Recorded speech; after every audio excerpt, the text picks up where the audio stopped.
Good morning, everyone. Welcome on World Menopause Day. My name is Hayley Ailey, Wellbeing Lead and Menopause Lead for PFEW, and I've got some amazing guest speakers with us today that I'm going to introduce shortly. I just want to say welcome. It's lovely to have everybody today. World Menopause Day. There is still so much work to do across policing specifically, but you know what? It's so lovely to have you all with us today. I'm going to do a little bit of housekeeping in a moment, but first introductions. So sitting with me here today is our acting chair, Tiff Lynch. It's just lovely to have you here today, Tiff. Good morning and thank you very much. Thank you. And on screen, I'm hoping you can see our amazing headline acts we've got with us today. First, I just want to draw your attention to Helen Tomlinson, former government champion for menopause. Lovely to have you, Helen. Thank you very much. Lovely to be here. Brilliant. And of course, we've got the lovely Andy Rhodes. Some of you may know him. He's the head of Oscar Kilo, linked in with the College of Policing. Andy, it's lovely to have your perspective here with us today. And thanks for inviting me, Hayley. Really enjoying being here today with you. Looking forward to it. Brilliant. Now we've only got you all with us for an hour and a half, so I'm not going to beat about the bush. Little bit of housekeeping to start with. Now we're going to have Q&A later on at about 10 to 12.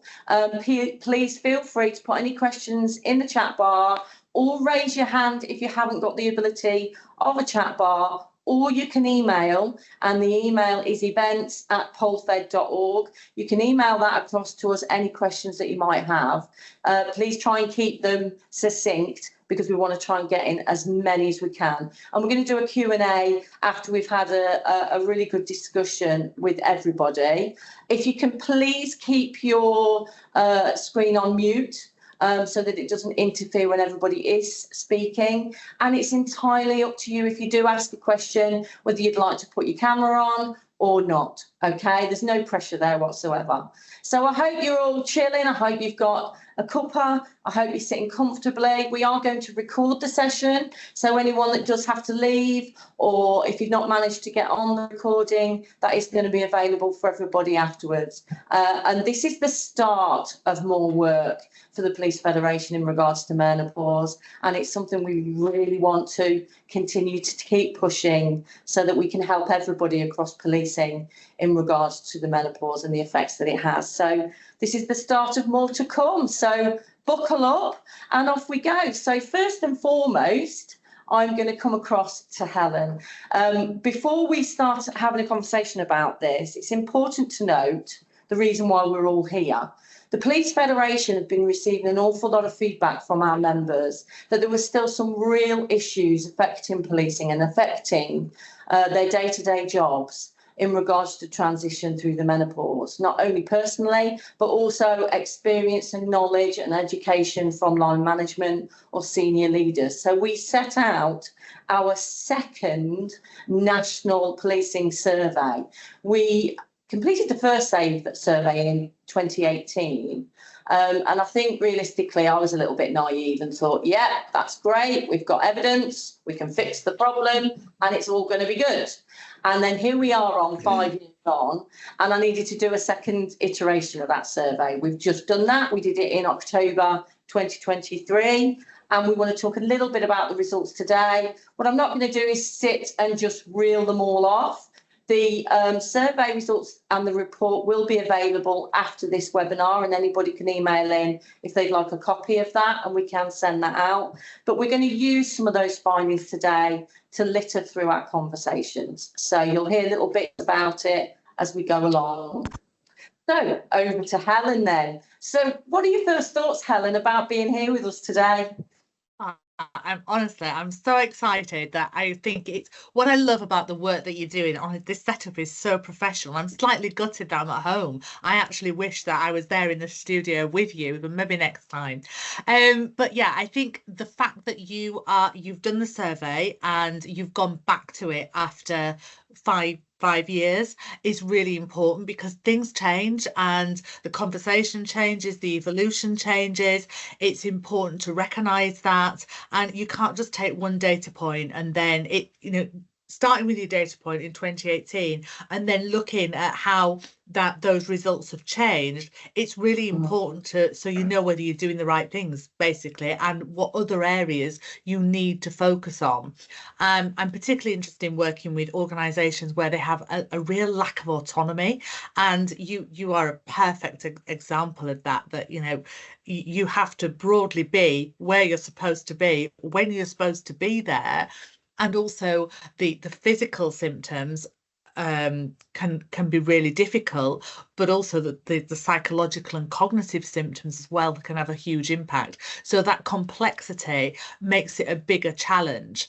The other thing that I really love about the survey is actually how concise it is and how you know, detailed, but then you've pulled it all together and it's really you could create a really sophisticated action plan out of the back of that, but then it's how you embed that in the organization that's what makes the big difference, isn't it? It is, absolutely. And certainly one of the findings when we did the 2018 survey, and again I think society recognised back in 2018 that there wasn't a lot of talk about menopause at all. There wasn't, it just wasn't out there. So it specifically wasn't out there in policing at all. When we move on from that, so the survey results in 2018 really highlighted the symptoms that you would expect to hear about. So the hot flashes, the lack of sleep, the inability to control the temperature, and all of those practical symptoms that we see almost the top of the list that people now do know about and actually have a little bit of an incitement into and the effects that it is. What this survey found, and you're absolutely right about the cognitive element, is we're starting to get in depth now. Now we're starting to see the real reasons why. And again, the survey will fall out that unfortunately over 30% of respondents commented that they've considered leaving their job because it's the brain fog, it's the anxiety, it's the lack of confidence, it's the sleep deprivation that then leads into the brain fog and means that you don't even feel competent in your own role.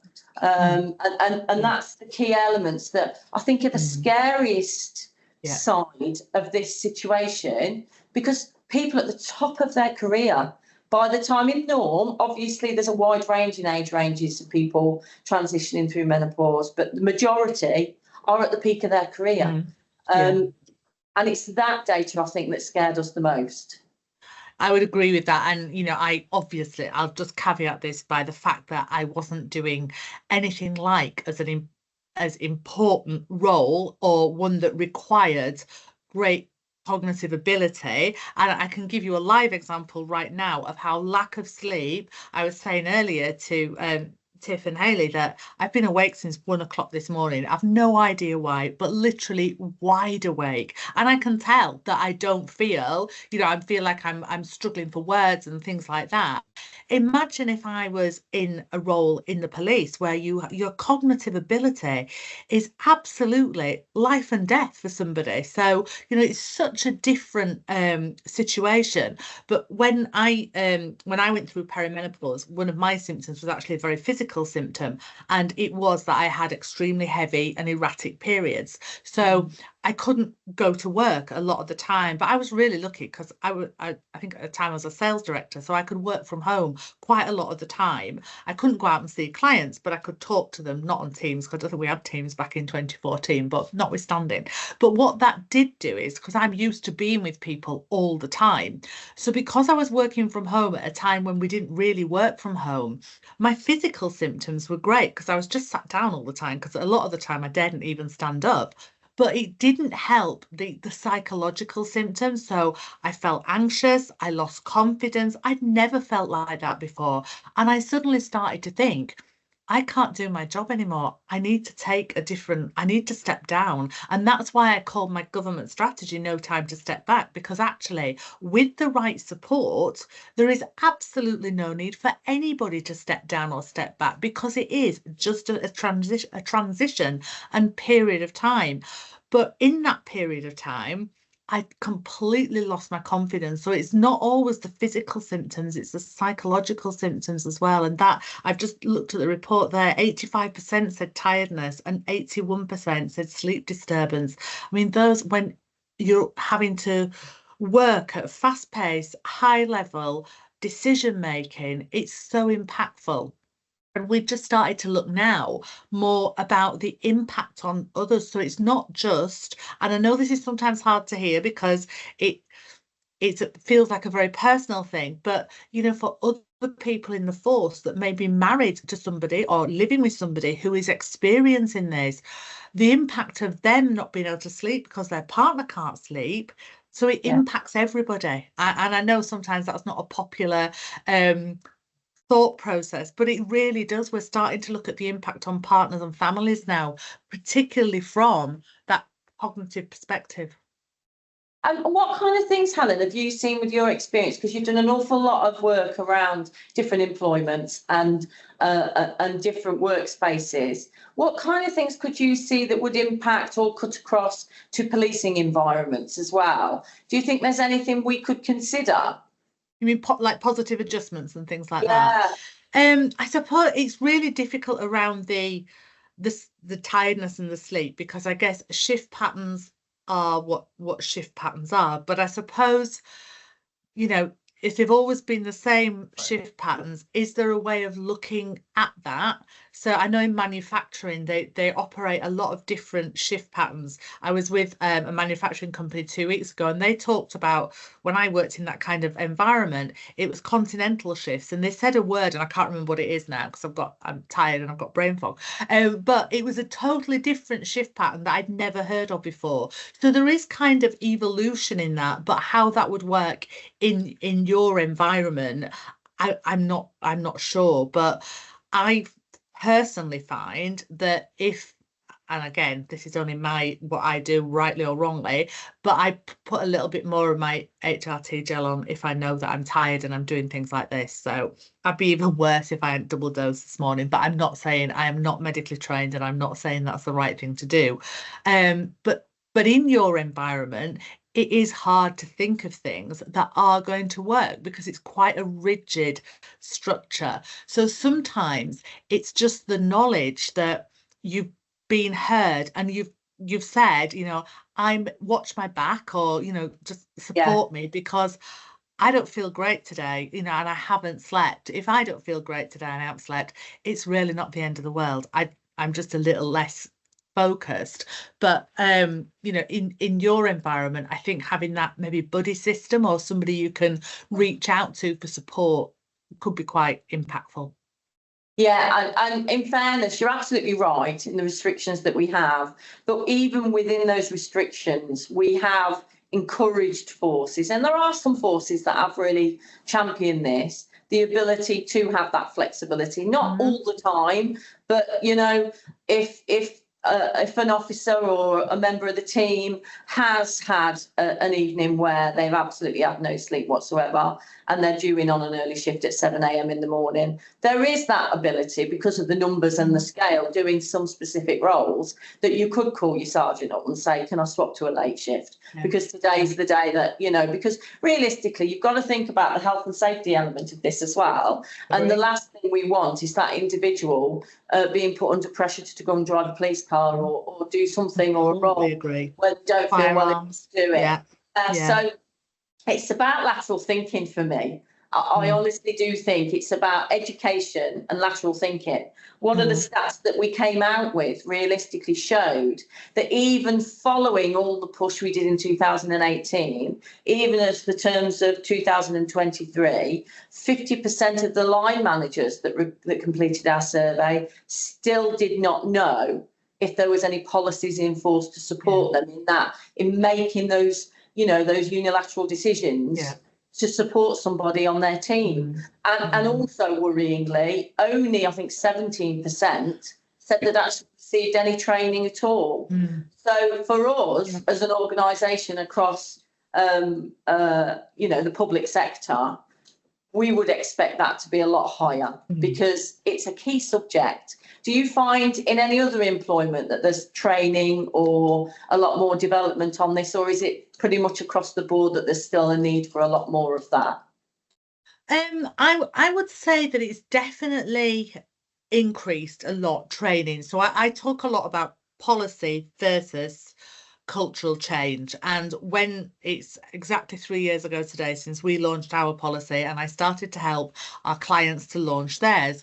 And genuinely, when I'd launched our policy, I felt like I'd done a really good thing. But actually, looking back now, the things we've done around cultural change have had a much greater impact on the organisation. Now and the reason for that is I think that people only go for the policy when they're not getting what they need from the organisation.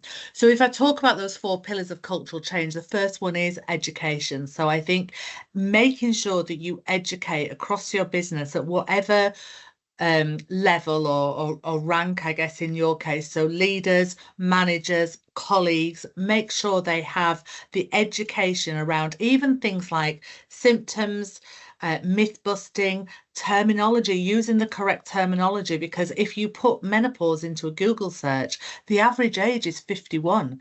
And so if you that is just the average, you get any time after puberty, you can go into menopause. So if you don't really know the full picture, we only started using the word perimenopause about 3 or 4 years ago. So if you don't understand the terminology and the differences and all of that, it can be, you don't want to engage in the conversation because you feel uncomfortable. And I do a lot of men only sessions. And the reason that I do those men only sessions is because you only feel you can be an ally or an upstander or feel part of the conversation if you have that education. And sometimes you need that safe space to ask the question where you're not worried about offending, saying the wrong thing, looking foolish, however you think about it yourself. So having that safe space to educate, to be a better ally, is such a big part of that culture.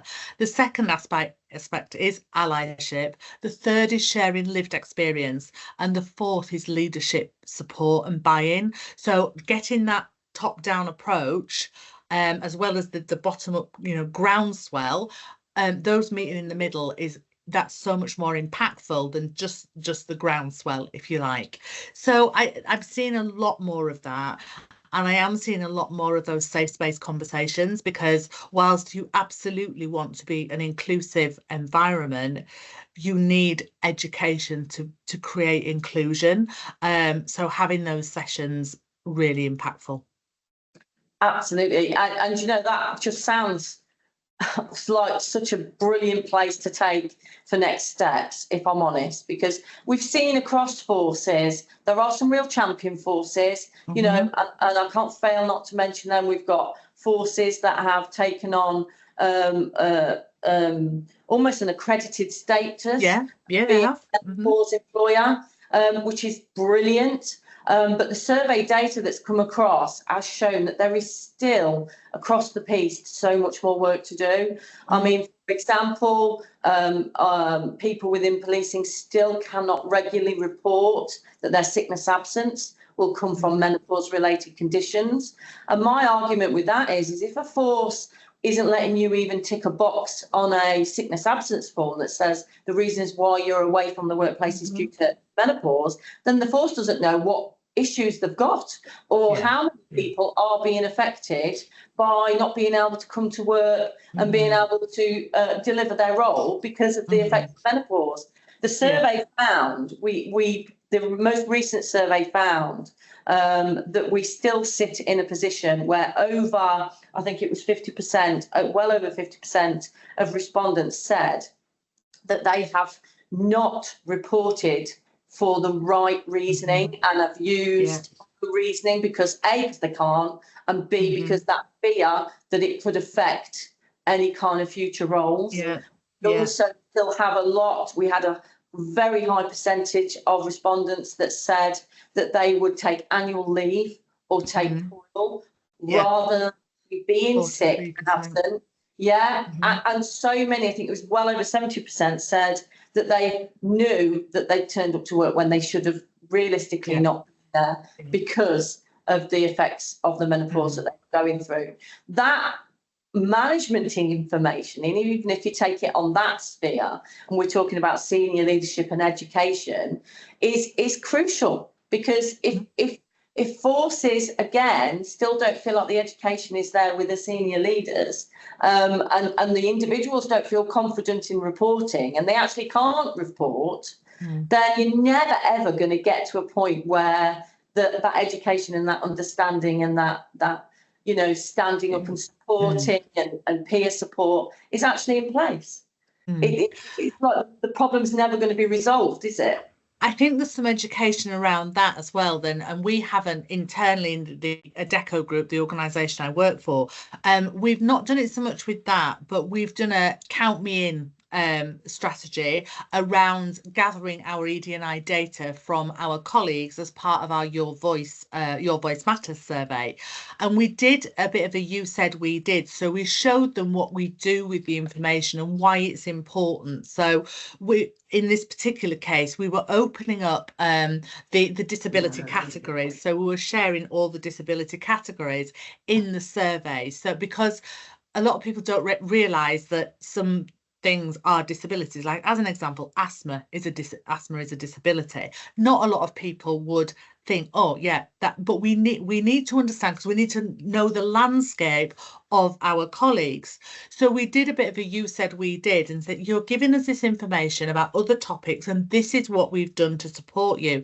And as an output of that, we now know that 20% of our workforce is neurodivergent, and we knew a proportion was, as is every workforce, but we didn't know how much of it. So actually that education piece would be really useful to say, if you share with us why you are not in the business, you don't call it business, but why you're not in work, we can do something to support you. But if we don't know what the landscape looks like, you're just almost doing things that you don't know whether it's going to work or not, because you don't know who your sort of target group are, etc. So, but that did come from education, a bit like when we opened up the questions about social mobility. We explained why we wanted to know about social mobility, because we were going to do some positive work around it. So yeah, really is an important aspect. And one other area that the survey called out, taking that one step further, and I mentioned previously about people that had considered leaving policing and leaving their role because they just cannot cope with the anxiety and the lack of confidence and feeling the lack of ability and probably the lack of support, whether it's there or not, knowing that it's there and feeling that it's there and accessible for you, was well over 30%. What was also worrying is over 50% stated that they would not be looking for promotion or progression, because the thought of actually trying to then progress through their careers and do other things was an absolute no-no. And it's stagnating.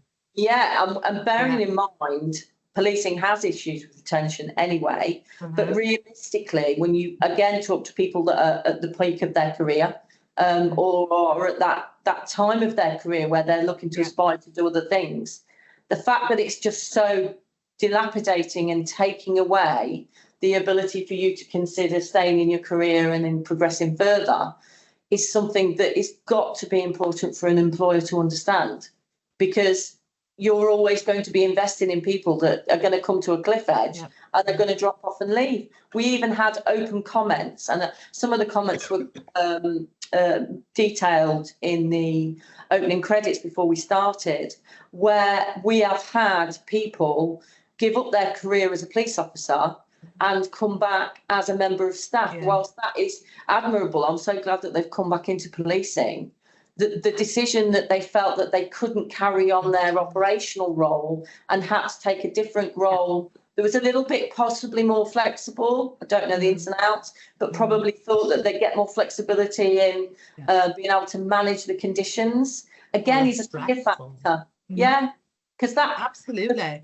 Yeah, and it's a fact that women over 50 are the fastest growing demographic in the workforce, and just based on pension, retirement age, etc., we will have to work longer. And I know from the conversations we have that your sort of retirement structure has changed significantly over the years. So potentially, as of course, you'll have to work longer anyway, and to suddenly have to think about that and want to reach your full potential when you're experiencing all of the, or could be experiencing all of those symptoms, can be really, really challenging. And I would agree that when I was in perimenopause, there is absolutely no way I would have considered. I was hanging on to the job that I was doing, you know, by my fingernails, because I just felt like I couldn't do it anymore.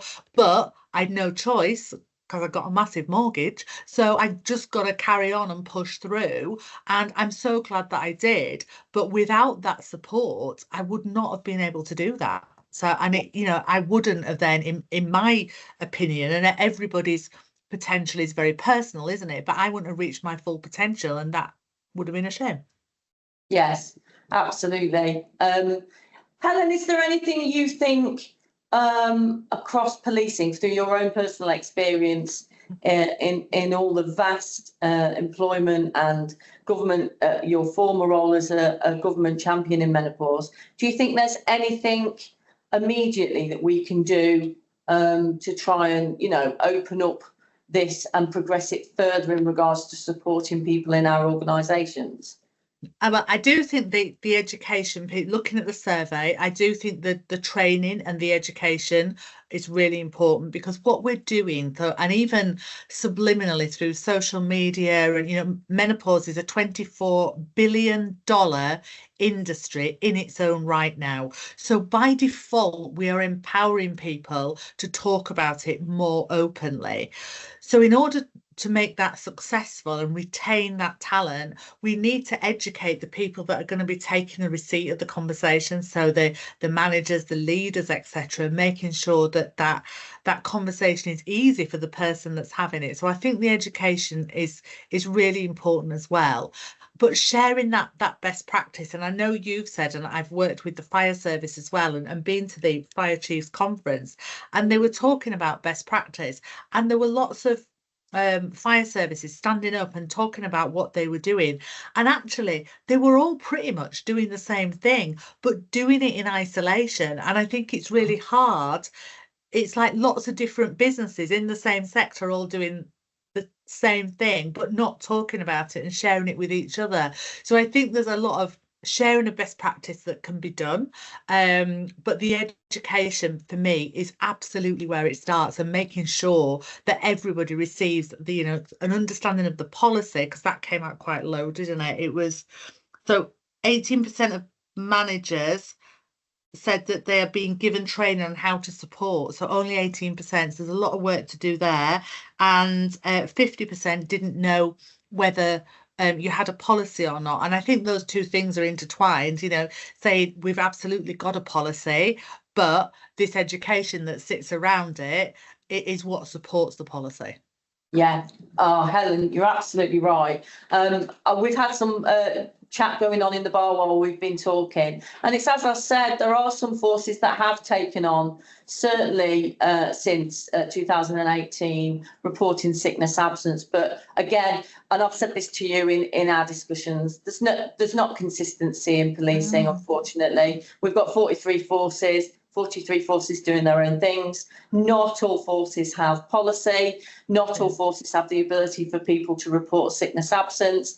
And it is that consistency we're screaming out for, which we will come on to, and I will be bugging Andy with in a moment, as he knows that's a subject that is really close to my heart, inconsistency of policing. But you're absolutely right. The fact that the data shows that only 18% of managers have had training. We had some good positives on the returns. So we did have an uplift from the 2018 survey that was up there right in the, I think it was in the like 90 percentile of managers said they felt confident that they thought they could support somebody in coming to them with reporting menopausal symptoms, but it was scary that only 18% of them had actually received any training. So you could have a real gap in there, that someone might feel confident, but actually not backing that up with any the obvious good practice. So it could go. the litmus test is the person who is receiving the support as to whether it is the right support for them, isn't it? And that is one of the things that I talk a lot about when we talk about adjustments.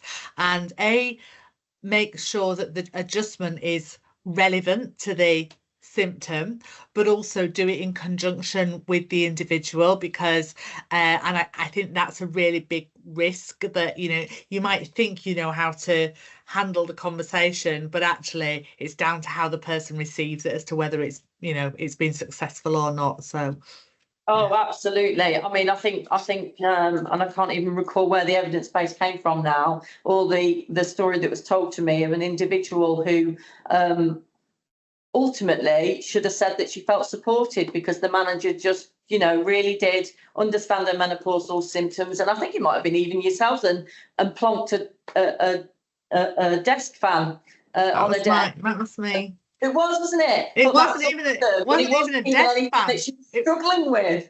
Oh no, actually, Dave, that was the lady that's taken her employer to a tribunal, and their defence is, well, we gave her a fan and she didn't have hot flushes were not one of her symptoms. But in my experience, I was having hot flushes, and my line manager brought me a fan on wheels to plug in at a full-size fan to plug in at the sides of my desk, and he put a sticker on it that said Helen's fan, do not remove, which was brilliant. But everybody kept asking me, can I borrow your fan? Or they kept pinching my fan, or I had to keep getting it back, and they were asking me, why have you got a fan and I haven't? And I was okay to say, oh, because I'm having hot flushes because I'm perimenopausal. But if I'd not been a confident person, that could have destroyed my confidence. So yeah. That would be my guidance around that.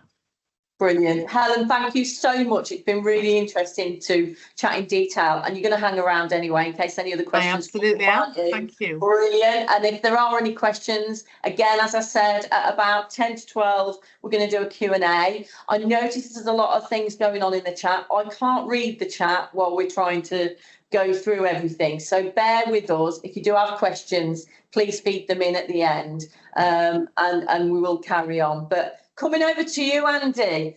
Oh my God, it's that word again. It's consistency across policing. What are you thinking about this? What are your thoughts about this that's being discussed? Well, there's so many things that you've been talking about with Helen that reflect our journey actually in policing and most organisations about workplace health, right?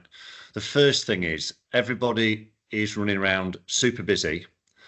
That's never been any different in policing. The demographic has changed massively, which is a great positive, but we're doing what we've always done generally in terms of, the health issues that are affecting our people. And this is a massive, massive issue for all big organisations, right? So I think that the side effects on the negative side of the way we work in policing, and Helen's mentioned this as well, it's command and control. You've got to be at a certain place, certain time. The shift rota's got to be filled. Is that if you step off that hamster wheel, it's very easy to become isolated, feel undervalued, lose support of line managers that change sometimes 3 or 4 times a year, right? So it's such a frenetic operational environment, and even when we're not even talking about the operational side, organisationally there's so much change and stuff going on that we're fixing the plane while we're flying it a lot of the time, right? And there doesn't seem to be time and space for those great conversations, adjustments. You can be made to feel like you're a burden very easily. You always probably feel like that yourself. And, the organisation, the response to it sometimes, for obvious reasons, can exacerbate that. So a lot of the things that Helen was talking about, I think we've got a more acute version of that in our organisation, just because of the pressure everybody's under. But, I'm quite angry about this subject, Hayley. We've talked about this, right? Because of my personal experiences with my wife, who's, as you know, is a psychotherapist, so is pretty switched on, looked after her health. Because of the myths around menopause 10 years ago, the lack of information and the lack of the sort of community support like you've been building, she was in denial about it, didn't want to do certain things, and all the side effects other people were seeing, she was experiencing them.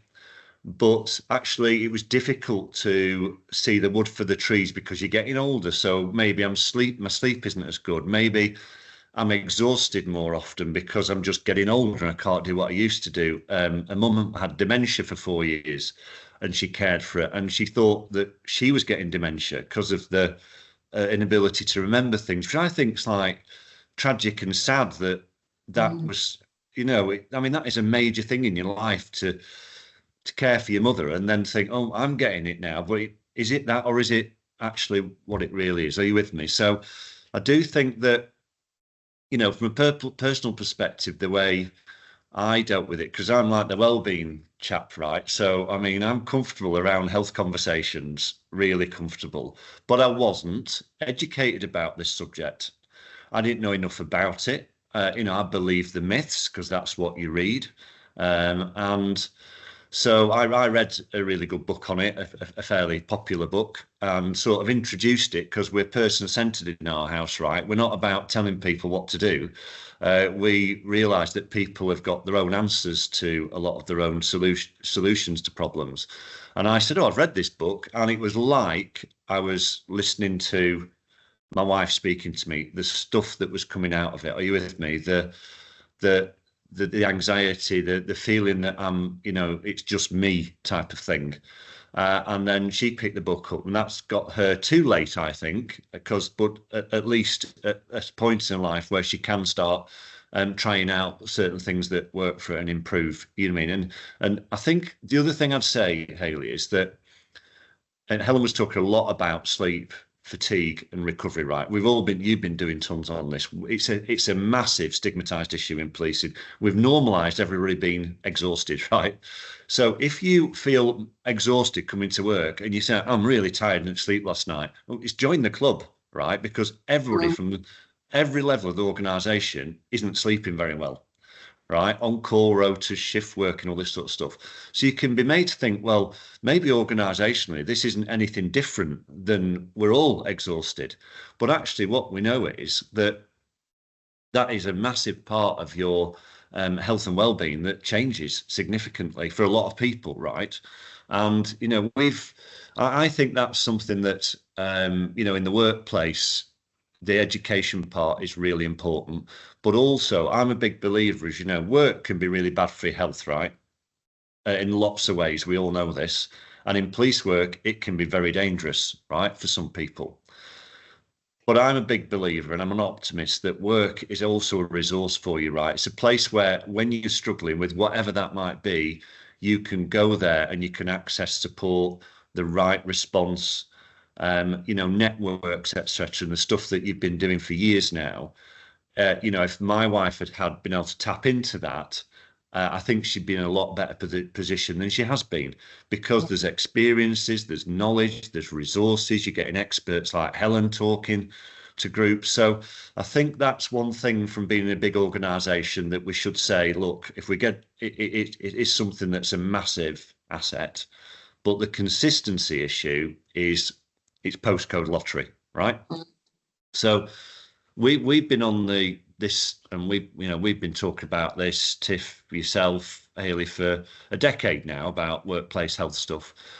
And there is a movement in other places that I speak to, particularly Australia, to talk about workplace health as a leadership requirement. It's such a big issue for the private sector and the public sector. Whatever business you're in, you might be an SME, a plumber's merchant, right? It is affecting your business, it's affecting your organisation, the service you do. But we do not train and educate and skill up our managers, our leaders in workplace health issues. So we tend to look at things in silos as they come along and our problems presented to us. So we've got to learn. And one of the things that I think we know has happened with sleep fatigue recovery, and there will be perimenopause and menopausal experiences in this, is that people are coming into work and they don't want to say, I'm exhausted, I haven't been sleeping, because it's not on the box of things to go, to report sick with. They say I'm stressed, anxious and depressed because they are, right? And what happens then is they can get sent down a mental health pathway. And what you find is a lot of people who are just exhausted getting therapy. And I would imagine there are a significant amount of women who've been struggling with menopausal symptoms who ended up in counselling, right? And so is that may be part of the solution to support somebody, but it's the big pathway that we're sending people down because we're not having those well-informed conversations with line managers beforehand. It's like, oh, you're stressed, anxious, depressed, right over there. That's where you go, and it's one of the reasons why, you know, psychotherapy services in forces and EAPs are falling over, right? Because there's probably way too many people being sent that way rather than trying to look what organisationally can be done to resolve that problem before they get there. But you know, we want to. We see this as a top 3 issue for us moving forward, Hayley and Oscar Kilo. You know, we've got the ability within the College of Police and working with forces to, we always call it leading horses to water and hoping they drink. But I think the consensus now from a lot of senior people in the services, we need to sharpen up accountability about what's happening around workplace health, because it's not enough just to see the top 10 forces doing great stuff and then somebody somewhere else going, well, why am I not getting that? Are you with me? And I just think that's run out of steam a little bit. And so how much we work to get the horse to drink the water is an open conversation at the moment that we're having with lots of people like Andy Marsh, Gavin Stevens, and other senior people. Are you with me? Because I think it's on a range of issues, Hayley, it's becoming a very critical issue for us that's leading to less bums on seats, more people leaving when they shouldn't be leaving, as you've been talking about, and that puts additional pressure on everyone who's left, and we end up in this negative downward spiral where we've got 10, 15, 20% of our deployable strength who isn't actually able to deploy, and there's a good amount of those that, you know, are that's because of a lack of consistency, good conversations in the workplace. The only thing I'll just finish with before you come into probably give me an hard time like you always do is the line manager thing. Because I've got to say this, right, and I think Helen, you touched on it. I'm very wary of putting line managers down as a big solution. I think they need to be educated, approachable, and very well informed. But you've got to be careful because a lot of line managers do not have the emotional intelligence to handle a sensitive conversation, and they're not comfortable with language about periods, menopause, and they just. That's not. I'm not criticising them. What I'm saying is that they are in that job because they're great at running football matches, doing whatever they do, right? And so we can't inject a ton of sensitivity and empathy into our line managers. What we can do is help them, actually, because it can be very stressful for them, to be very clear on what the role is, and then make sure that the support is out there in the right place at the right time for people to access, so that the line manager is a pivot into that and is a great experience because they feel confident in what they're expected to do. I've had very bad experiences of line managers thinking they need to start talking about health issues and using clumsy language, upsetting people, and you end up with a bit of a train crash. Are you with me? So I think it's only about, I think those amazing line managers need to be recognised and rewarded. But we have got a big chunk in every organisation that I've ever worked in where, holding a sensitive conversation like that, they need to be given real clarity about what their job is and 100% accountability. That is their job now. It's not just the transactional bit of the job. No, and that is a really good point. You're absolutely right. And some of the chat is even talking about that, but also the issues. And we know this, even in a wider concept, the developments through occupational health that need to come, because there's no consistency in how that's managing the conversations. There's other options like health passports. So again, you shouldn't have to keep having to have that conversation with your fourth line manager who's probably, and this is going to sound really generalistic, and I don't mean to generalise, but that 25-year-old line manager, young lad still lives with his parents, he's got 5 years in, and he's your line manager. He's not wanting to have that conversation with you. And actually, you shouldn't have to keep having it. You shouldn't have to keep having to have that conversation with every line manager that then comes to your team. But what we could do is ensure that the policies are wide enough across policing that those health passports are there. So you don't have to have those conversations, because the health passport just gets passed electronically, to be fair, the way things go, to the line manager. So he just knows what the scope of adjustments are available for you as an individual. And there's so much more that can be done. We did the guidance alongside working with the college back in 2018, that all 43 forces adopted in 2018, and it included all these opportunities to take on health passports, to record sickness absence, to be able to educate line management but senior leaders, but also educate occupational health, so that they knew what they could do to support individuals. And I think there's a lot more work we can do around that, because, again, like you say, there isn't that consistency in taking up those options. And I really thank you for your honesty in that, because you're absolutely right. But it is something I know, Oscar Kilo, yourself, through personal experience, but it is something that we are enthused and want to do more work on. And I think that's absolutely key. So thank you so much for that. Stick around with us, because again, the chat is going to continue. And I just want to bring you in, Tiff, because another aspect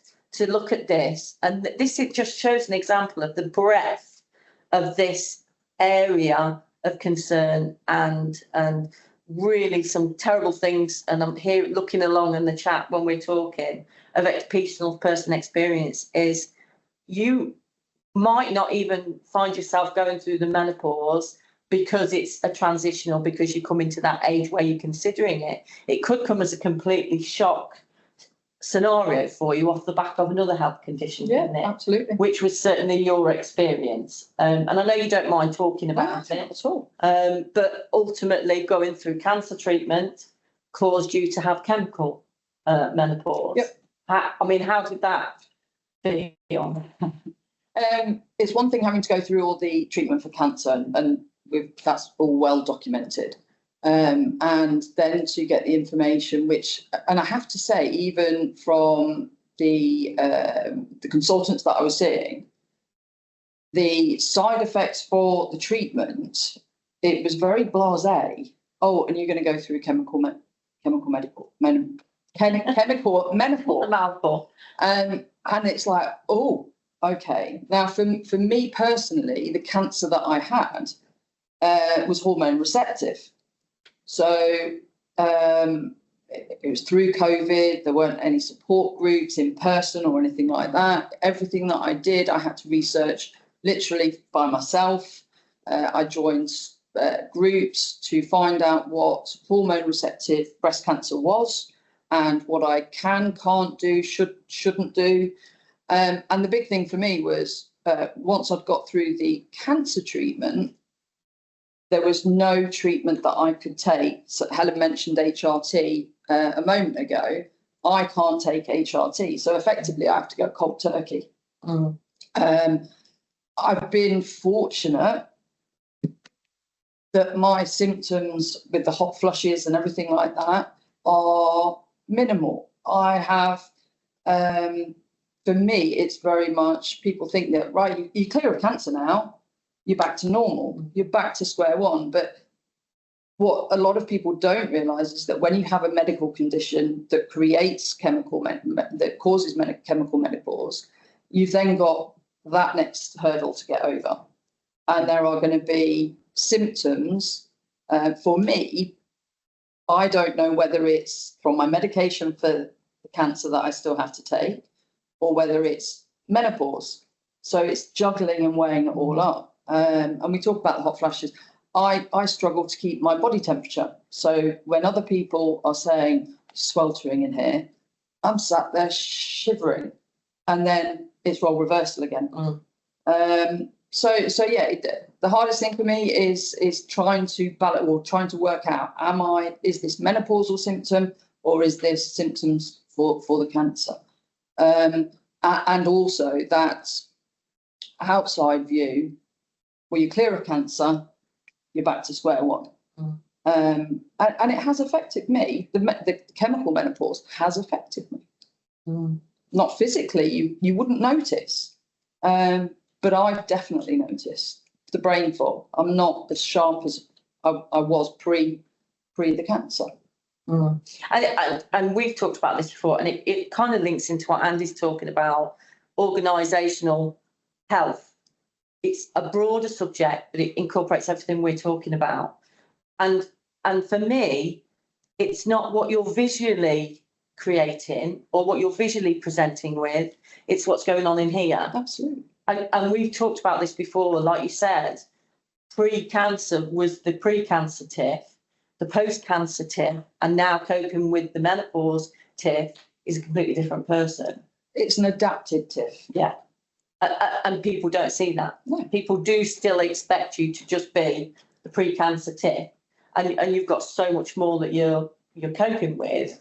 And in a similar vein, that's what when transitioning through menopause, whether you're perimenopausal, whether you've transitioned through and you've got that lovely title that yes, tick, it's a year, so you're definitely menopausal and you're going through post. Realistically, that's great, but your daily effects, both mentally and physically, can differ from one day to the next. And there's no end to that, is there? No.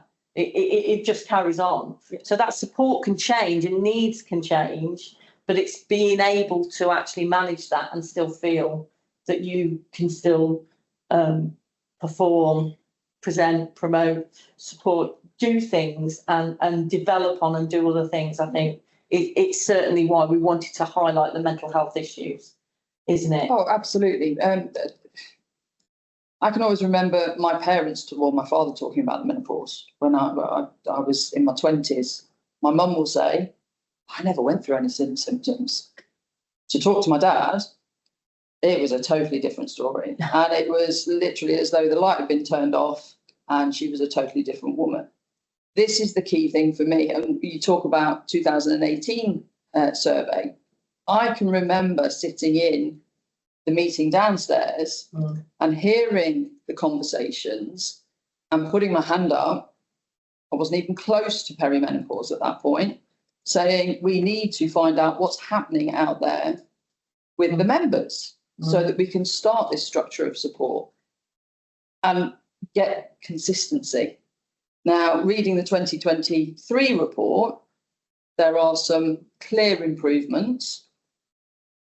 Are they as big as they should be? I would say not. We're in 2024, and it's about time we have that consistent approach. It's about right time we have the right resources, the medically qualified people that our members, men and women, because it affects us all just in different ways, have the comfortability of and the reassurance that they can go and speak to somebody to get the help individually to them. Because my symptoms and my needs are going to be totally different to yours, to Helen's, to anybody else that is perimenopause or menopause or postmenopausal. And it was reassuring, actually. Last week I was at Nottinghamshire in their branch council meeting. And during the meeting, the chair, Simon Riley, he was talking about events moving forward. And he said, for anyone interested, I'm going to be chairing a coffee morning next week. And it's men in menopause. And he explained what it was all about. And it was the ability for men and women, police officers and staff, to come together to openly talk about menopause, so that they can support each other. Generalistic, personal. And since I have messaged him to find out how it went. And he said he has learned so much just by having that coffee morning and being present, so that he can then support people. It's little things. But for me, it a bit like what Helen said earlier, you said we did. 2018 was one survey, 2023 was another survey. It's now about what are we going to do? And that's where obviously Andy was what Andy was talking about, it now has got to a point where enough is enough. And we need that consistent approach so that people can get the support, the right support. Absolutely. Tiff, thank you so much for that. I really appreciate it. And I just want to say thank you to everyone with the chat that's coming through at the side. I think my fantastic IT colleague Claire is going to assist me with giving me some summarised questions on the back of that. And if anyone's got any questions come through, has the email address gone through, Claire, so people know where to send questions to? Yeah, they're coming through. Brilliant. So if the questions are coming through, bear with me 2 seconds, because this is tech. Anyone who knows me, it all goes a little bit problematic with tech. So I've immediately lost the screen. It's disappeared. We've got a hand up. We've got a hand up, which is awesome while I'm talking out my tech. So it just says A to me. I can't see any name. It just says attendee. I can't see a name, unfortunately. So number one, we're going to hopefully get to the screen for you, and hopefully either come on camera if you want to, but there's no pressure if you don't want to.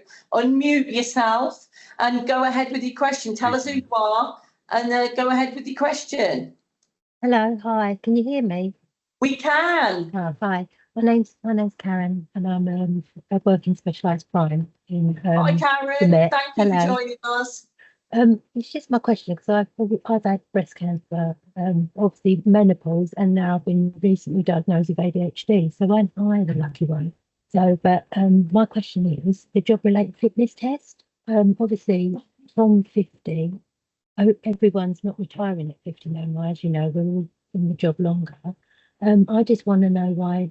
Maybe it's not menopause related, but obviously your body changes, as we know.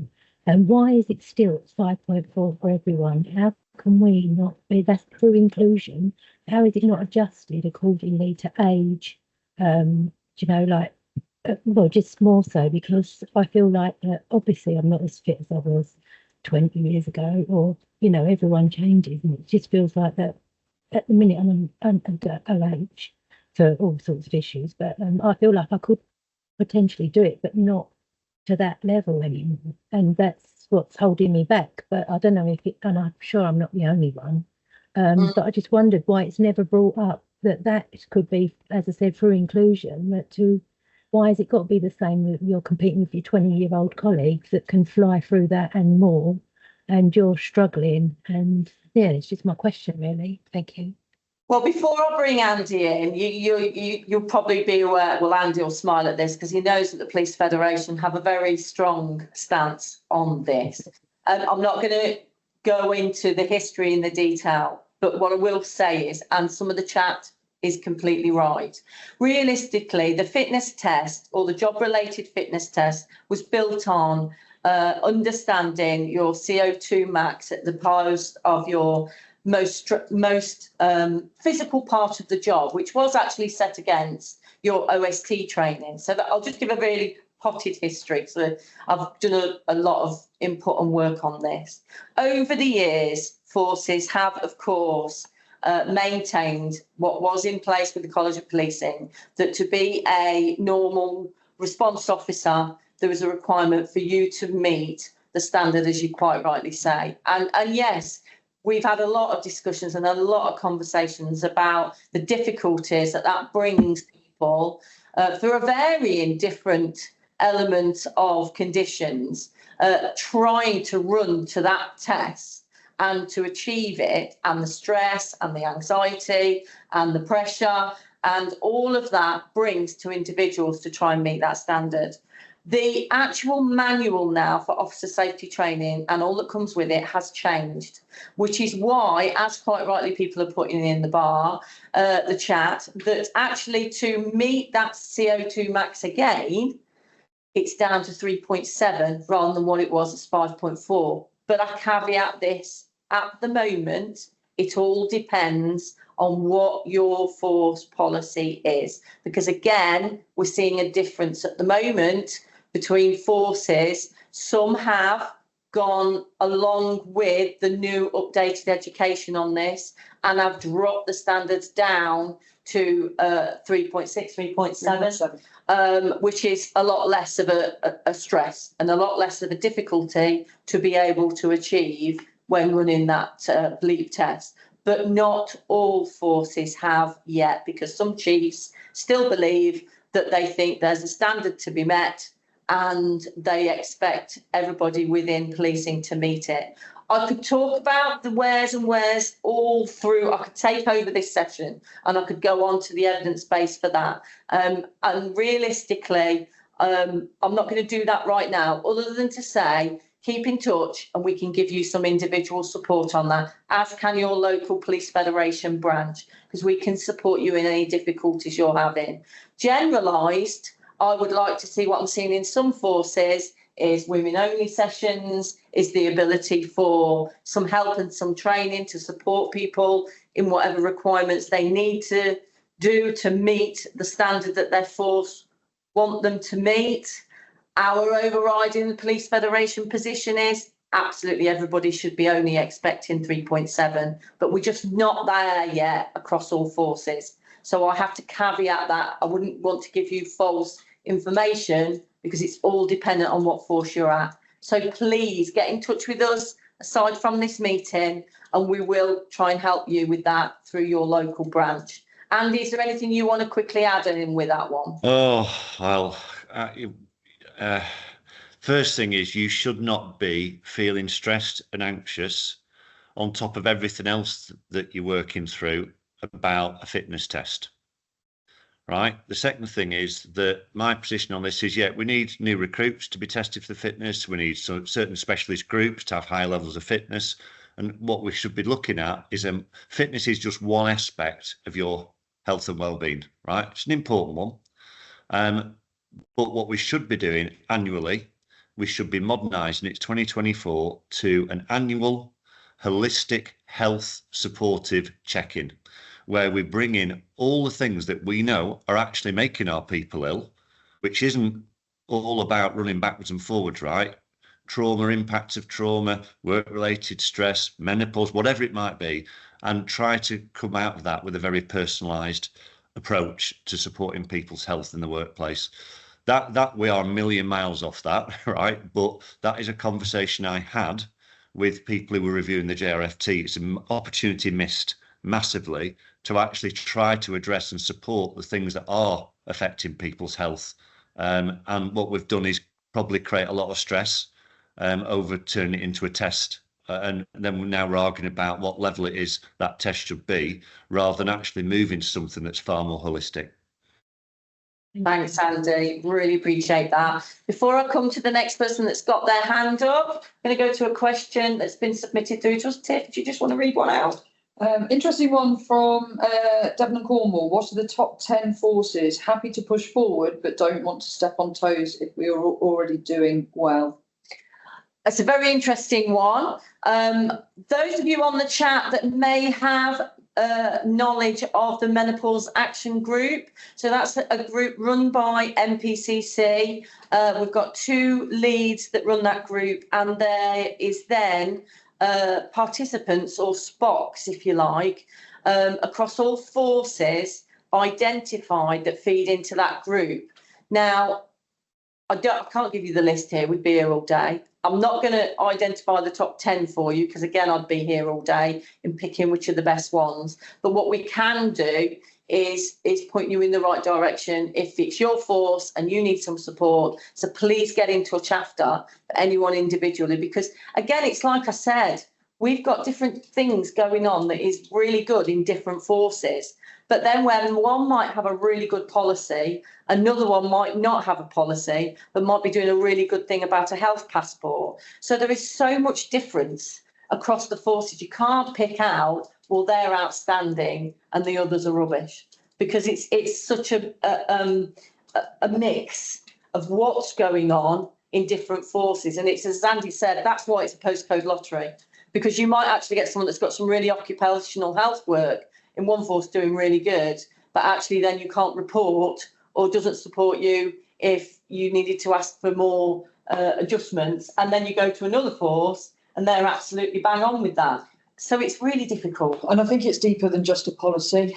Yes. Policy back in the day used to be however many pages, signed off by the chief constable or whoever, and then it was filed until 2-year date where it had to be reviewed, signed off again with a few amendments. It's what's in that policy, but it's what's being done. Yes, absolutely. And that's where our survey was crucial, because forces that you would on paper think have absolutely got this nailed were the forces that the respondents would call out and say, in practical terms, it just wasn't working. And just as a side note, from the national data, we've got 18 forces that had enough respondents that can have their own force reports. And I can certainly share, if anybody wants that list after the meeting with anybody, because we will be sending those force reports both to our federation branches, but also to those menopause action group leads in forces, so that they can try and influence some positive change in forces as well. So we're trying to hit it at absolutely every level, nationally and force wide. I'll just come on to the next chat now. Do we think number one is the same person that hasn't turned their hand down, or is it another number one? Another. A new number one. Have we got a new number one who's got your hand up? Could you speak to us? Susan. Susan, hello. Nice to hear from you. Good morning. Oh, good afternoon, everyone. Apologies, my time clock is out of it. Thank you so much for holding this. First and foremost, I think there is so much to talk about, and I feel there is a generational legacy that I feel it definitely needs to be created. My question is actually to Helen as the government liaison for this issue.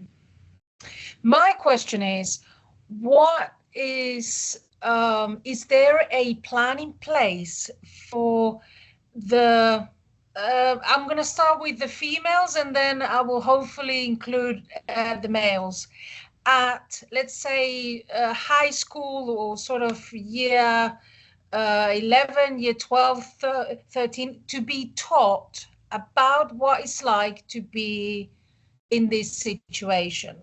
Because I feel that if we started talking about it at that age, by the time our leaders, our managers, our future colleagues come into place, we wouldn't have to be introducing them to what it's like to having brain fog, or what it's like to feel like you're burning from the inside out.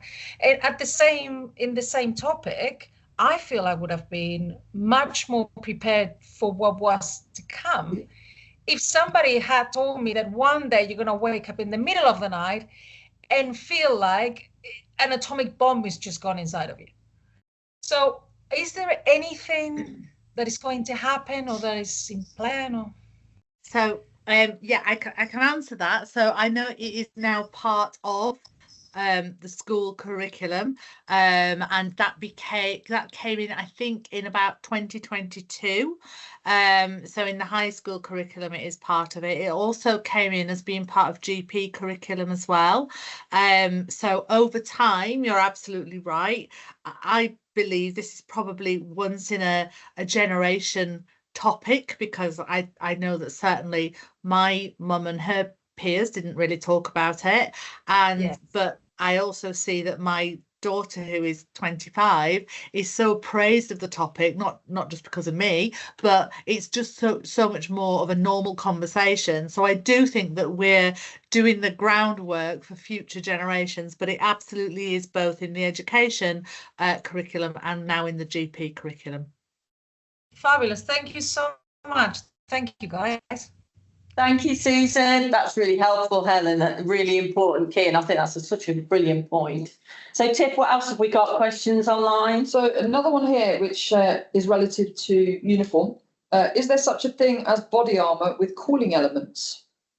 Crikey. Now, we started to try and push the National Uniform Group to look at opportunities for any form of not body armour, but ultimately the underlayers with cooling elements. And through the back of my mind, I want to say that there is a force that took on the ability for people to utilise that kit. So if you think like, you know, the wick away shirts that we wear, there was a force that were trialling, and don't ask me which force now, I'm going to have to research that, were trialling tops that could be put under the body armour that did have that element of temperature control within them. So on that, keep in touch. I will research and I will be able to come back to you with which force that is. Consistently, all forces, no.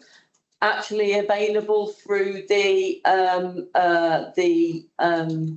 procurement process of uniform for each force. I can't even confirm that, but keep in touch. That is certainly development I've heard about, but I haven't heard of many forces taking it on.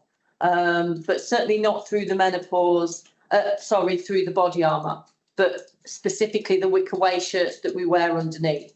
So there has been some developments on that. But again, as I said, it's not something that you widely hear of, but it's certainly an element that should be of consideration. So that's a really good point.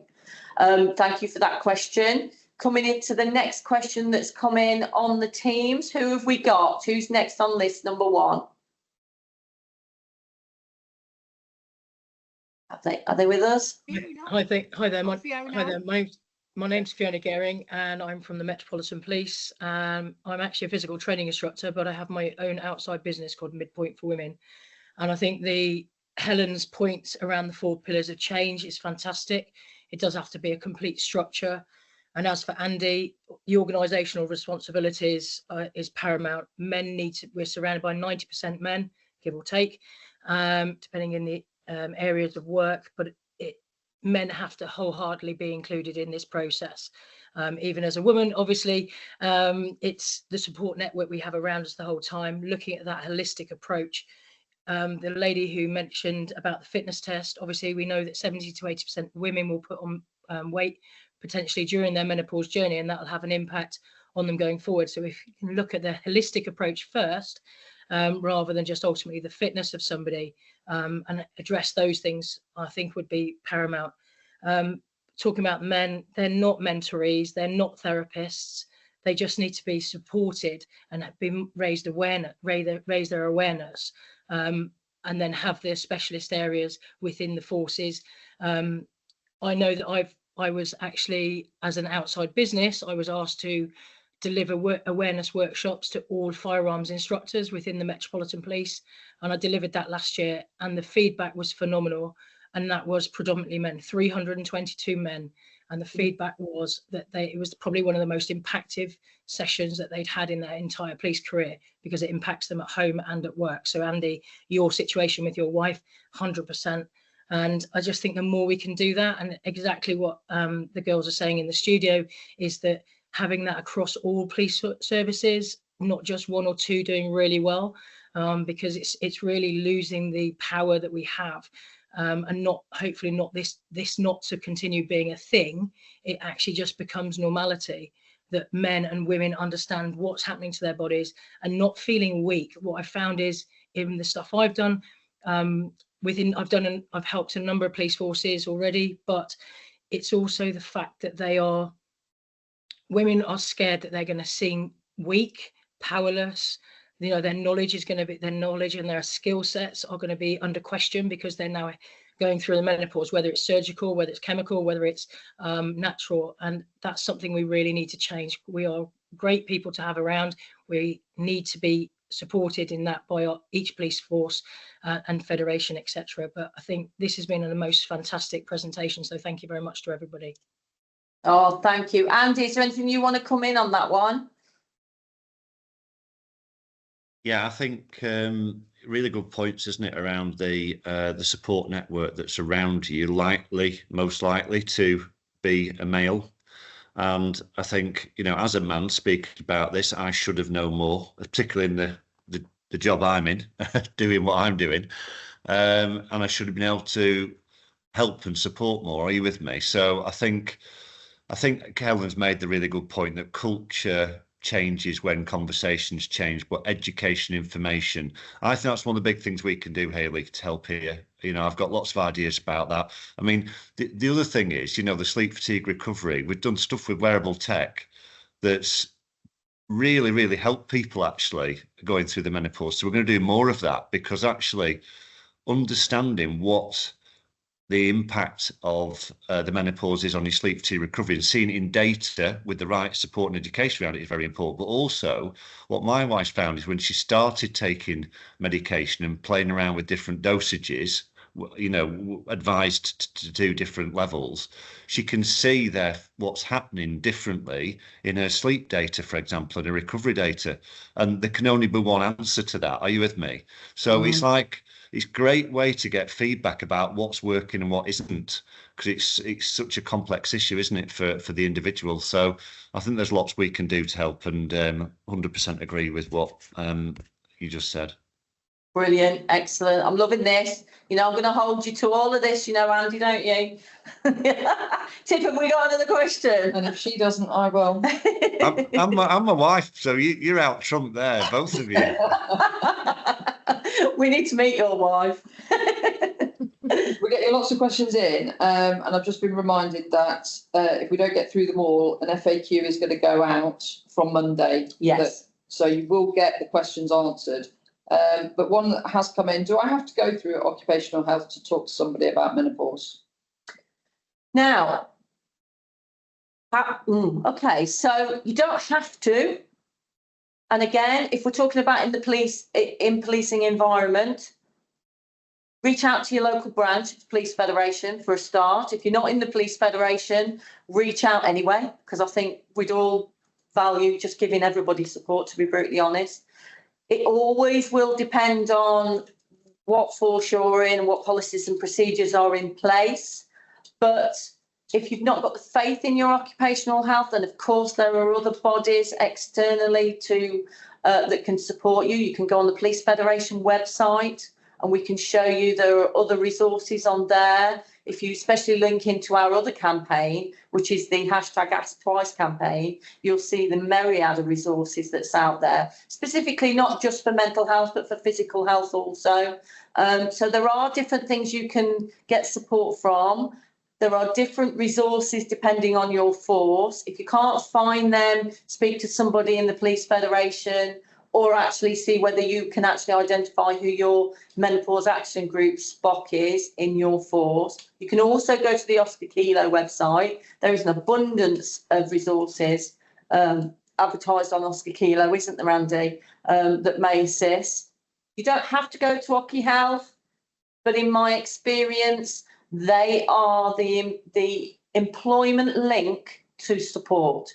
Now, even if you've had a poor experience in the past, utilise the Federation and a rep or a friend to go with you. But do you know what? I would use them rather than not, because that is the strength in encouraging the employer to support you with any adjustments that you may need. So I know it can be a complex situation. I know people have had poor experiences in the past. But even though you don't have to, I would always advise. But of course, you've got your GPs and of course, you've got your other support mechanisms. But just on a, you know, I don't want to sound negative, but GPs don't have to get training in menopause. It's sad, but it's not part of their initial training. They have to genuinely have an interest in the subject. So my advice on that one is always when you go to your GP surgery, ask your surgery which one of the GPs actually has got education and knowledge on menopause, and that will aid you in getting a better experience when you do go to the GP. But lots of things for you to help on there. Now, at this point, I just want to say thank you so much to Helen, because she's got such a busy day today. She's got, I can imagine, menopause events occurring all day and everywhere. It's been amazing having you, Helen. Thank you so much for your input. You do know that's it, friends for life now. I am going to be. I really hope so, because honestly, this has been an incredible event. The whole setup, the interaction, the studio. I mean, the studio is epic. But genuinely, the work that you were doing is fantastic. Andy's input has been phenomenal as well. So thank you so much for inviting me. I really appreciate it, and I look forward to working with you all in the future. Have a great rest of session. It's been fabulous. Thank you. Thank you, Helen, so much. Really appreciate that. And at this point, again, just to reiterate what Tiff said, we have had an abundance of questions, and I do apologise if we've not been able to get to them. Realistically, we will be doing a Q&A. We will offer support to anybody who needs it independently. Please contact us, whether you are a federated rank officer and are in the federation or not. My ethos on this has always been, as is the federation's, that when we embarked on this survey, the data, the work that we do, it's for everybody in policing. So whether you're staff, whether you're an officer, whatever the role is you have within policing, please reach out. If there's anything I can support you with, or the team can support you with, we will. Now, we want to say straight away a big thank you, and it's my apologies that I didn't do this at the very start, to our sponsors, because our sponsors are going to join us here today. I haven't seen her pop up on screen yet, but I'm sure she's going to any second. There we are, Trish. She's with us. I just want to say thank you so much for sponsoring our event. Here we are, Met Friendly, and she's got a really interesting element to this that we haven't talked about yet, actually, in regards to finance and the link towards the menopause. And I know you've got some exciting work that's coming up, Trish, that you just want to talk to us about. So yes, listen in, folks. I'm going to hand straight over to you, Trish. Thank you so much. Thank you. I'll just share now. Thank you.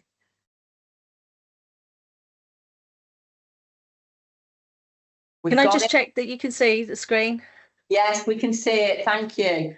That's lovely. Thank you so much. My name is Trish Kershaw. I've worked for the Met Friendly. I've worked for Met Friendly for the last 5 years. However, my background in finance exceeds over 30 years. So today I'm going to be here to talk to you about different aspects that can impact individuals' finances, specifically the menopause. Oh.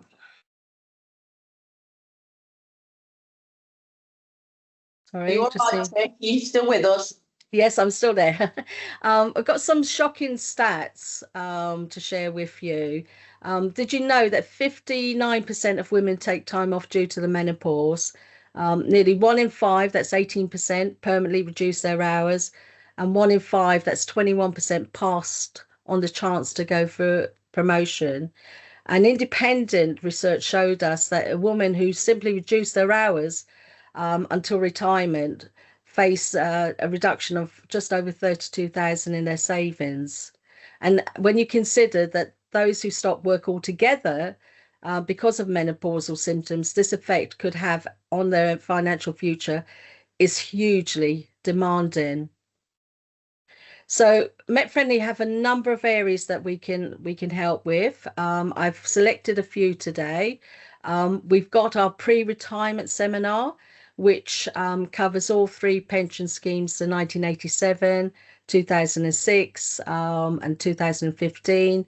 It goes through your exit points, so it enables you to sort of plan for your future. We also have our Mythbuster, which is co-hosted by my colleague Nick Walter, Paul Turpin, who's the Pension Federation lead for the Met, and Dennis Ledger, who's the McLeod lead for the Met. And by attending the Mythbusters, it enables you to obtain clarity and clarification on all those rumours and myths that are tended to be sort of floating around out there with respect to your police pension and also the McLeod remedy. If you're under 40, have you considered taking advantage of the lifetime ISA? This enables you to build up a tax-free sum, not to replace a pension, but purely complement your pension and receive free money from the government. Is something that we don't hear that often these days. Finally, if menopausal symptoms or any other factors have an effect on your family finance, help us capture this information through the Metropolitan Police Family Finance Survey. We are sending the survey and sent it out already to all the federations. It also can be found on our website. Our aim is to ensure that those who influence and can make recommendations around the police pay hear your voices, because they matter. We've got a QR code there if you'd like to take a picture of it. Again, it will bring you through to those details that I've made reference to. Said my name's Trish. That's my details. If you'd like any information, please feel free to contact me. Thank you. Oh, Trish, that's amazing. And you know what? That survey, please link in with us, because that's going to be really informative data. And if anybody can't or didn't access the QR code, let us know and we can send that on to you if you haven't had it previously. And it's going to go out with the evaluation in a minute. And we were just commenting, it's the first time I've seen a QR code with a dinosaur in the middle. That was brilliant. Yeah, like that. It makes it different. It makes it different as such. It does. It But makes such it different. important information. I mean, to be honest, no one ever considers when they're, and as we know through even our own survey results, the amount of people that have either changed jobs, literally left the police officer role and joined another job, which I'm sure probably the pay scale is completely different, paused in their pensions and have took, like you say, part-time hours, restricted their hours, and the effect that has financially as well is another element to this, because it's more pressure, just as we had in our comments. One of the comments said the fact that they felt that they still needed to just keep showing up even though they felt so poorly and were really struggling with the transition, but they've got to pay the mortgage. So to at least be able to understand your own personal circumstances and financial environment is key. So that's vital, really, really helpful, that is. Thank you so much. No, you're welcome. Thank you. Thank you. Everybody, we've got 3 minutes left to go. Andy, any closing remarks from yourself? I'm sure Helen had to leave us, but is there anything else you'd like to add that I can nail to? Listen, I mean, I think you've done a great job here in the survey as well, and the stuff that Trisha's just put forward. You know, this is facts. It's data. It's about actually using that in the right way to say that there needs to be a shift here, a significant shift in thinking. I mean, I think there's about other workplace health issues as well, but I think this is such a big challenge, and we've got so much to do organisationally to support what you folks have been doing, that it's been a very high impact session for me, to be honest. I've made lots of notes here, so I'm going to be taking those away, and we'll pick up conversations as soon as, Hayley. Brilliant. No, that's really helpful. And I just want to thank everybody for your questions and your comments in the chat bar. Honestly, it never ceases to amaze me, the interaction we have with this subject.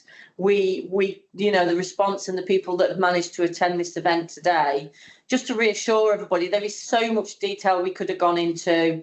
There is so many elements of this that could almost be a webinar on their own, rather than the subject in its entirety, that we aren't going to be just parking this. There is still work ongoing. If we can help in any way, shape or form, please reach out to us. Reach out to your local branches, your local police federations. The reports are going to go out there. The national report is going to be made available today. So anybody that does want to access that should be able to get it from our website. I'm looking at Claire for assurances here. Should be able to get it off our website today, if not definitely by Monday, so that you can utilise that data. We want that evidence base that we've now got, and we want to use that to really push some consistent best practice across policing. And with the help of Andy, Oscar Kilo, and us battering absolutely every chief constable across England and Wales, that's where we want this to go. Because, you know, as Chip said earlier, in 2024, we should not be sitting here having to have some of the conversations that we're having. You know, just as a key point, 7 out of 10 women don't even get flexibility on the amount of uniform that they receive, and they get the standard 2 pairs of trousers. Now, you know, that's just a very minutiae, quick win that could help somebody in policing when they're struggling through the actual physical effects of the menopause, let alone the complex mental health issues that are raised.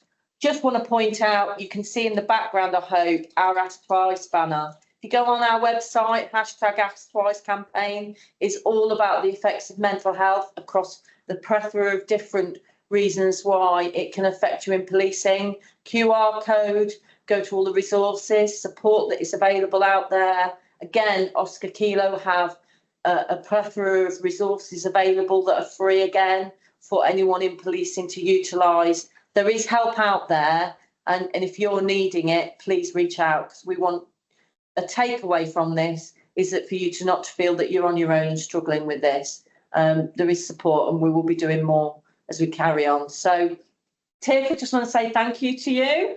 It was lovely to have our chair in the room with us. That was awesome.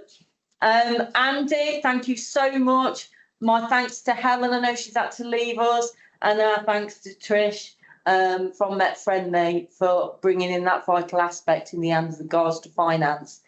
Again, thank you to everybody. Have a lovely rest of the day on World Menopause Day, and see you all soon. Take care.